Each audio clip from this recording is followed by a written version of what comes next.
Hello everyone and welcome back to another video from Crazy Gamer. In this video, I'm going to show you how to join a group on the Mobile Legends game. So let's get started right away. First of all, open up the Mobile Legends game on your device and complete the basic tutorial levels if you are playing for the first time. Once you have completed this, you will be taken into the main menu, from which, if you wish to join a group, then tap on the right side of your online button at the home page. Once you tap on this button, you will be taken into the recommended group option. Within this, you will see various different groups that you can join. Just tap on the join button in order to join any group.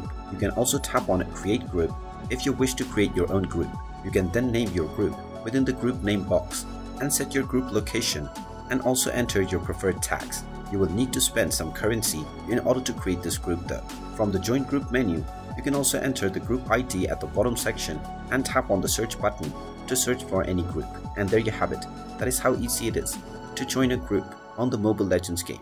If you find this video helpful, make sure you hit that like button and subscribe to our channel if you haven't done so already. Also ring that notification bell to never miss another update from us. Thank you for watching and I will see you again in the next video.